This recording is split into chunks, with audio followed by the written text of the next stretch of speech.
Gente, acabou o tempo da live. A bateria do meu celular também ia arriar. Ficou aqui no Pronto. improviso, mas pronto. Consegue me ouvir? Eu tô te ouvindo bem. Pessoal, tá todo mundo ouvindo?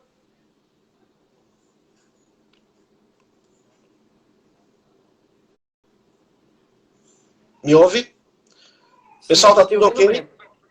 Pode Consegue me continuar. ouvir? Pode Alguém continuar. lembra em que parte eu parei exatamente? Porque travou aqui, só que dá aquele delay, né? Você estava falando da importância que tinha a alimentação, como ela era sagrada para o judeu e como Jesus, de fato, ele fez questão de instituir a Eucaristia e o lava-pés nesse momento histórico, né? Aí, Perfeito. Então, travou um pouquinho aqui. Pronto, voltando. Tá ok. Pronto. Então, por essa alimentação ela ser algo sagrado e ela ter uma extrema importância para a cultura judaica, quem fazia a limpeza dos pés e das mãos daqueles que iam alimentar eram os escravos. A pessoa que era inferior socialmente, ou um servo, poderia não ser um escravo, poderia ser um servo, que às vezes trabalhava pelo próprio sustento, por morar naquela família, por receber um alimento, que é também uma forma de escravidão. Então, o servo ou o escravo era que fazia essa. Então, Jesus ter, na sua última ceia, o gesto de pegar uma toalha e em cada apóstolo, lavando seus pés, é um ato extremo de humildade, de serviço, de oblação, de entrega. A entrega se deu não só na Eucaristia, ela combinou na Eucaristia e na cruz, mas ela se deu a cada momento. É uma oblação, é uma entrega de vida. De vida. E veja que Jesus se utiliza, desde o começo eu tenho batido nessa tecla, do cotidiano. Jesus se utiliza do cotidiano para se entregar. Desde pegar os hábitos judaicos, o que é comum ao judaísmo, a fazer com que aquilo se torne altamente primoroso, altamente importante, altamente fundamental para a vivência cristã. E todo aquele que deve segui-lo tem que utilizar desse cotidiano, utilizar do ordinário para transformar no extraordinário. Não existe extraordinário sem o ordinário. Não existe a Eucaristia sem antes Jesus pegar uma toalha e lavar os pés de cada um. Veja que Jesus vai tirando, e aí é muito simbólico, e a beleza se dá nisso, na gente tentar enxergar essa simbologia. Jesus vai tirando toda a sujeira dos pés, das mãos, e vai tirando toda a sujeira espiritual de cada um daqueles apóstolos. De cada um daqueles apóstolos. De cada um que aquele seguia, que seguia ele de mais perto. Que ele conhecia mais. Jesus vai tirando. É um ato, além de ser exterior, além de ser externo, de lavar concretamente, mas vai purificando. Vai purificando tanto que Pedro toma um susto. Como é que tu pode estar fazendo isso? Tu não precisa estar fazendo isso. E Pedro parece que é o mais estabanado que tem, né? É sempre ele que fala e leva um coice de Jesus, né? Mas eu acho que é esse o espírito que a gente tem que ser. De Pedro e João nessa Semana Santa. De Pedro no sentido de nos reconhecermos pecadores, fracos, e que muitas vezes, mesmo diante da paixão, a gente nega. Mas a gente retorna. A gente procura. E que o nosso erro seja por ser afoito, por perguntar, por se entregar, por querer saber, por conversar, por dialogar com Cristo, por dialogar com Deus. Assim como Pedro fez. E ele sempre fez. Ao longo do Evangelho, Pedro ele sempre teve essa atitude, primeira de se lançar e depois refletir sobre aquilo que ele estava fazendo. Foi assim quando ele estava na tempestade, em alto mar. Foi assim na hora de jogar as redes. Não, por que eu vou jogar ali se é ali que está dando peixe? É assim na última ceia. Até no final, Pedro é da mesma forma. E Jesus catequiza, Jesus tem a paciência com ele de formá-lo e torná-lo o primeiro Papa. A pessoa a quem primeiro devemos olhar, seguir depois de Cristo, a instituição e a pessoa do Papa. Enfim, Cristo não só limpa ali aos apóstolos como toda a humanidade e nos como um link, como uma centelha de como nós devemos ser. como nós devemos proceder, nós cristãos mesmo, que às vezes a gente prega tanto, a gente se expõe tanto, a gente fala tanto, mas esquece de lavar os pés daqueles que a gente serve. Às vezes eu tenho um grande medo de servir a Deus para me autossatisfazer, no sentido de, eu vou servir a Deus para ganhar o céu, mas é para mim. Não, não é para mim. É para o outro, é para o próximo, é para aquele que precisa. Eu estou servindo a Deus não é para me salvar. É lógico que a salvação ela vai ser uma consequência. É lógico que a gente sempre pensa nisso. Mas a gente tem que voltar o nosso olhar que existe um terceiro, existe uma outra pessoa que precisa mais do que eu dessa palavra. Então toda a minha obra de evangelização, toda a minha palavra, todos os dons que Deus me deu é em função de um terceiro e não para me salvar. Para eu conseguir a salvação. Não é algo privado para mim. É para o próximo. Veja que Jesus, em toda a sua divindade, se ajoelhou. E serviu aos apóstolos como um escravo serve para o seu Senhor. Isso é tão forte, é porque a gente perde um pouco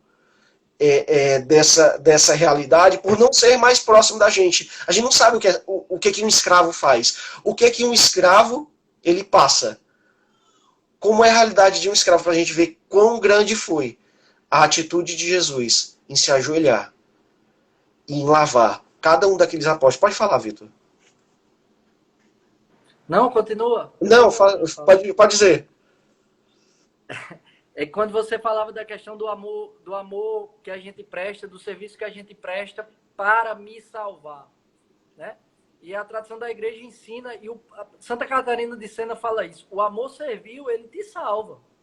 Mas não é esse amor servil, esse amor com medo do castigo, eu sirvo ao outro, eu faço pelo outro para me salvar, que é esse amor que Deus quer que a gente viva.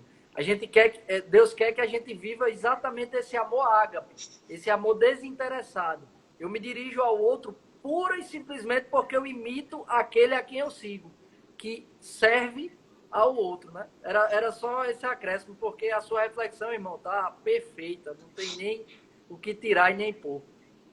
E são algumas características que a gente tira desse lava-pés que a gente tem que absorver, e são palavras-chave para a gente trazer para cá, para a gente viver concretamente, porque não adianta só trazer para cá.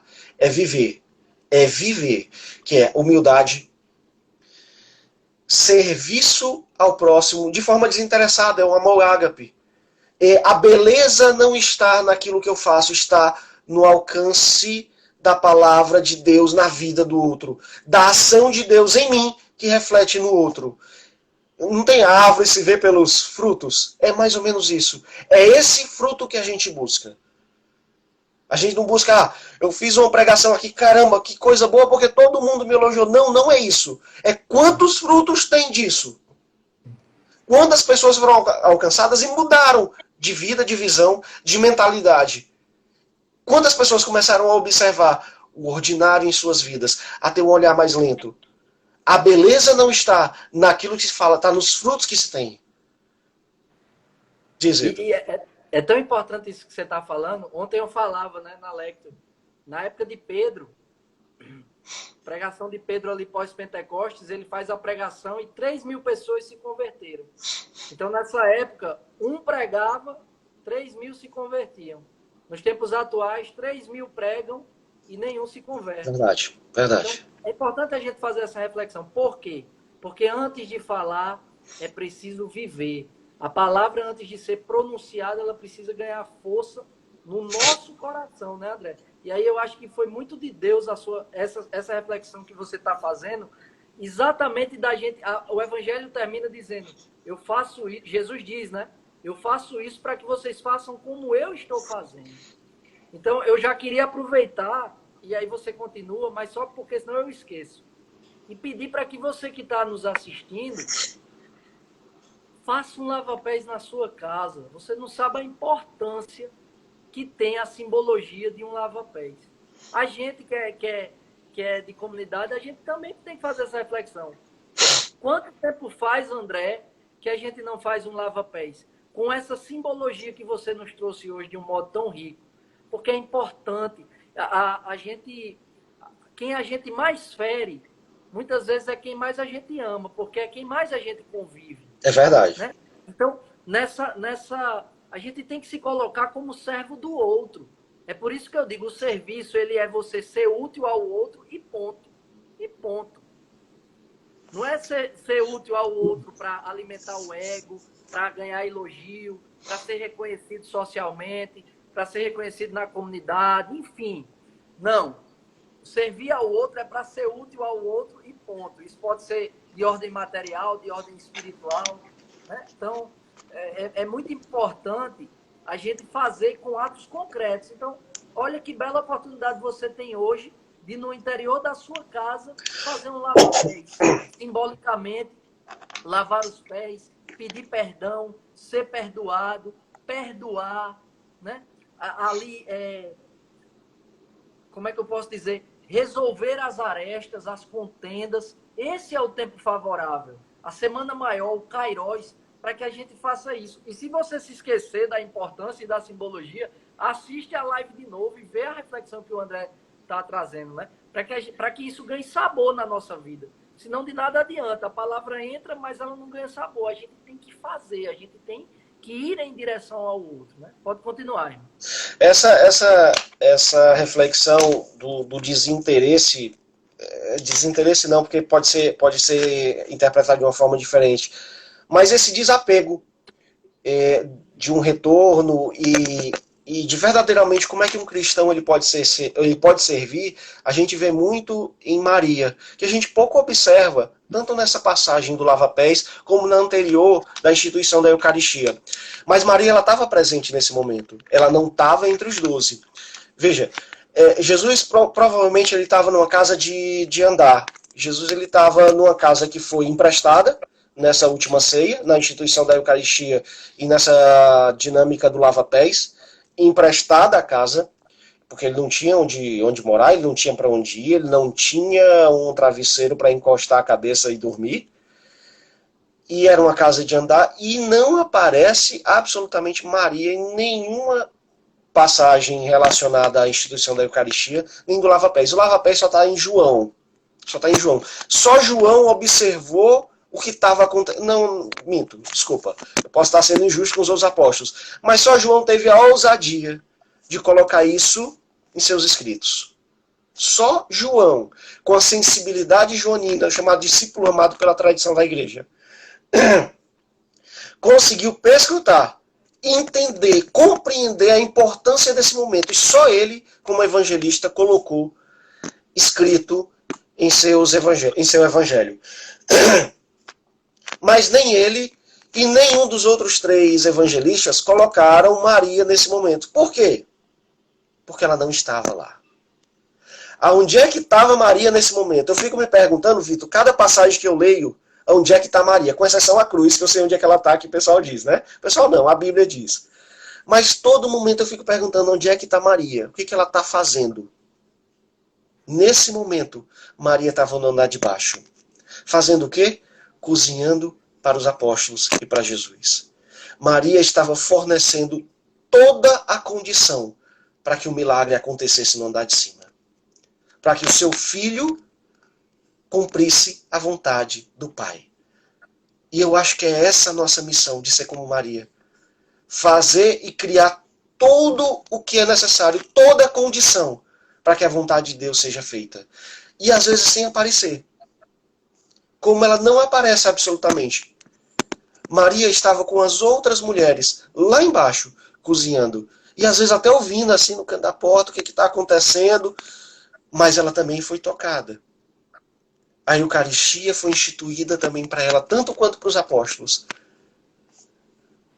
O lava-pés também foi feito nela, tanto quanto para os apóstolos.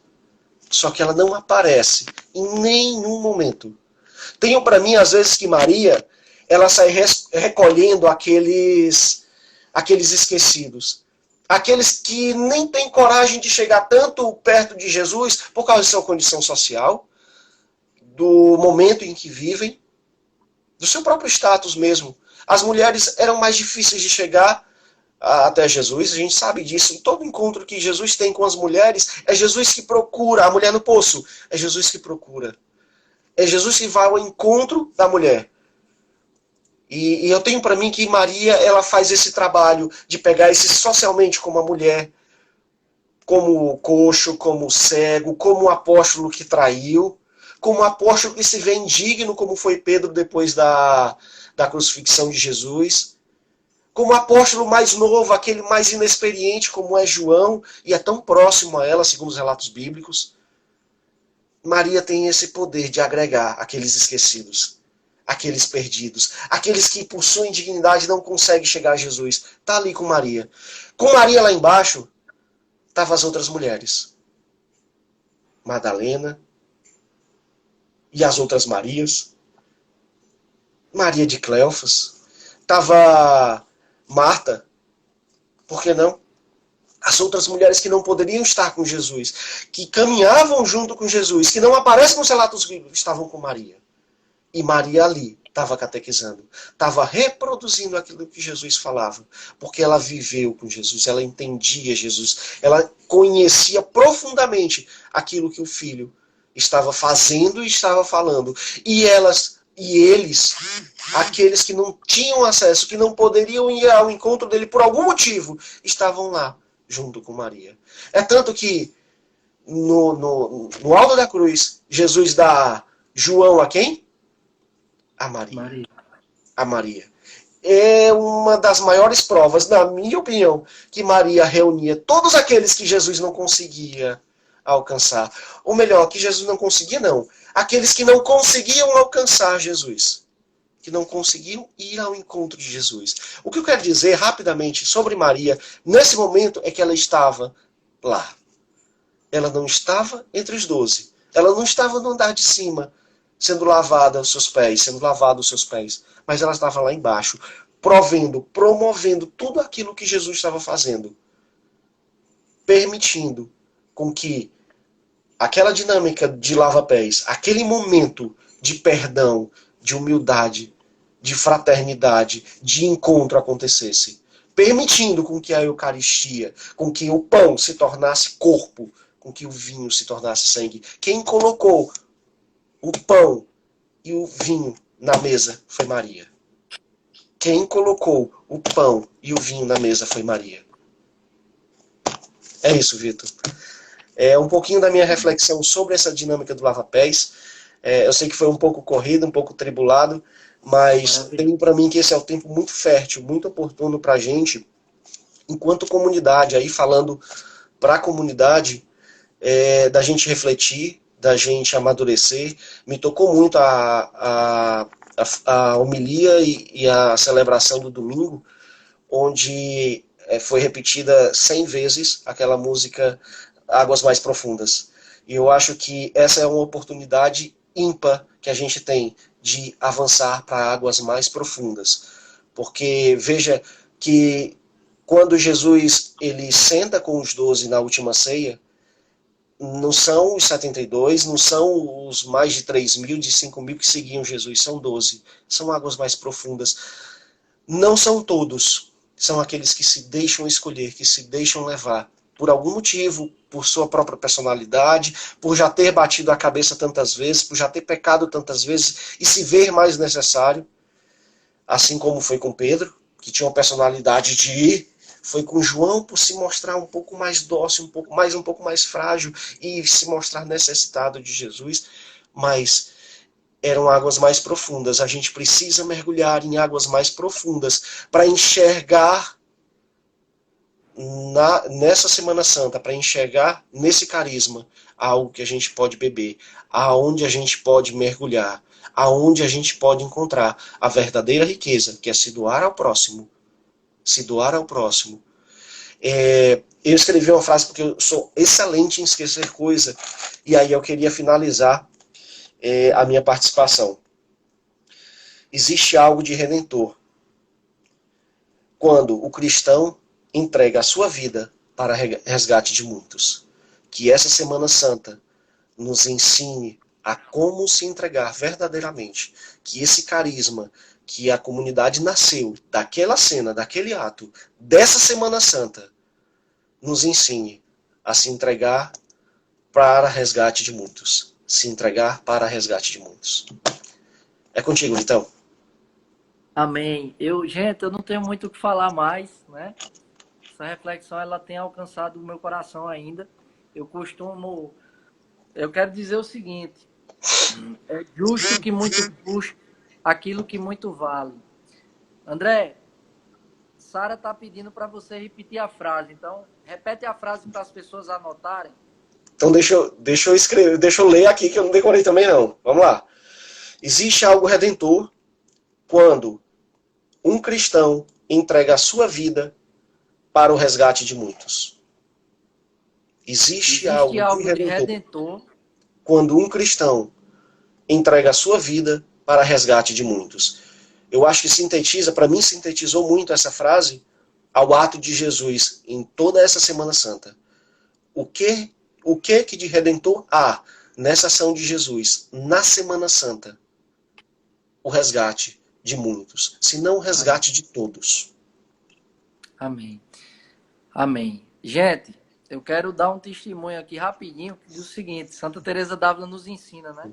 É justo que muito custe aquilo que muito vale. Pra vocês terem uma noção, meu celular estava com 2% de bateria. Eu corri aqui para improvisar, não consegui improvisar um lugar que o celular ficasse perto do carregador. Eu estou segurando o celular aqui até agora para poder, enfim, para poder participar. Eu fui muito alcançado agora pela formação do André. E eu acredito até que quando eu desligar aqui, eu já vou pro WhatsApp do Núcleo de Formação para poder sugerir que você venha para cá nos dar formação, né? Sugiro também já no ao vivo aí, que é para eu levar carão no bastidor. Não vou levar não, tenho certeza. Todo mundo gostou muito, André, porque você foi profético, né? De fato, como Mariana falava aí, eu até fiquei feliz que eu vi Mariana falando outras coisas do que aquela expressão top das galáxias, né? Eu fiz ela falar mais, ela desenvolveu aí o vocabulário. Foi bacana, ó. Reinflama, ó, ela consegue, né? Então, olha, certeza, tá vendo? Não é só top das galáxias, não. Então, um beijo, Mariana. Eu queria dizer a você que está nos assistindo, gente, aí voltou. Você que sabe que tem alguma pessoa que precisa ouvir essa reflexão, sugira a ela. A live fica por 24 horas gravada e eu acho que vai ser disponibilizada no YouTube. André, você foi dom de Deus, não somente para mim, mas eu preciso dizer que para mim foi muito hoje. Amém. A sua reflexão foi muito profunda. Essa reflexão que você fez sobre Maria agora, eu acredito também que João ele teve essa sensibilidade por causa da graça que Jesus deu a ele de levar Maria para a casa dele, né? Eu acho que não foi uma sensibilidade apenas daquele instante, mas de todo o convívio que João pôde ter com Nossa Senhora, que resgatou ele ter esse olhar mais cuidadoso com o que a Virgem Maria fazia no escondimento. E eu acho que o Filho da Misericórdia, o discípulo de Cristo, ele é chamado a viver esse escondimento, né? Então, gente, não perca a oportunidade de viver esse retiro. Ele já está mostrando que vai ser uma batalha. Foi muito difícil a live, mas ela aconteceu e ela foi maravilhosa. Eu, no tempinho livre que eu tiver ainda hoje, eu quero ver de novo, para poder ruminar, para poder ter um olhar demorado, como o André falou, para cada palavra, para cada aspecto profundo que ele nos trouxe através dessa reflexão. Então, André, muito obrigado, que Deus te abençoe, meu irmão, abençoe a Laurinha aí, a princesa, amém, toda a sua família, né? Amém. Eu vou trabalhar aqui diuturnamente para que você venha nos formar aqui, porque eu já vi que você tem muito a dar para cada um de nós. Muito obrigado pela sua vida, por sua vocação, pelo seu sim, pelo seu apostolado, viu? Vamos juntos. Eu que agradeço, Vitor. Eu que agradeço. Vitor sempre quando a gente se fala, e quando ele fala com alguém de Fortaleza, ele sempre agradece muito, fala das primícias, da importância da gente estar com esse diálogo, e a gente às vezes pouco agradece também. Vocês se cuidam tão bem do nosso carisma, da vocação de fazer com que ele, dia após dia, ele tenha vida e ele alcance a tantas pessoas, né? Então, eu que agradeço em nome da Missão de Fortaleza, a vocês terem esse cuidado tão grande, esse zelo tão grande pelo carisma, pelas vocações e pelo chamado pessoal de vocês. O chamado pessoal de vocês e a resposta positiva a esse chamado fortalece o nosso. Era isso que eu queria dizer para vocês, são sustentáculo também para a gente. E eu acho que a gente é mais forte com vocês, tá bom? Um abraço grande. Levo o meu abraço aí para todas as pessoas, todos os conterrâneos, e que esse retiro seja bem abençoado para todo mundo. Um abraço na família também, na pequena. Obrigado, André. Gente, 11 horas, pregação com o nosso fundador, que eu tenho certeza que vai ser muito, muito boa. Como diz Mariana, top das galáxias, né? Então siga a nossa programação, faça o nosso retiro online. Tá joia, gente? A gente caminha juntos e na Eucaristia que o Padre... É na Eucaristia que a gente se encontra, é nessa ceia, nesse lava-pés. E não perca a oportunidade de levar essa reflexão de hoje, que foi tão profunda, para a sua vida. Para a sua vida. Dê sabor dessa formação que você recebeu hoje do André para a sua vida. Façamos isso para que a palavra não se perca, mas para que ela dê frutos. Tá joia? Um grande abraço. Amanhã a gente não vai ter Lectio, nem amanhã, nem sábado, nem domingo. Tá joia, gente? A gente segue a programação do retiro. Um abraço, fiquem com Deus, Deus abençoe, se vivo. Vivo pela misericórdia do Senhor. E continuamos unidos e reunidos no retiro, em nome do Pai, do Filho e do Espírito Santo. Amém. Amém. Tchau, tchau, gente. Fiquem com Deus.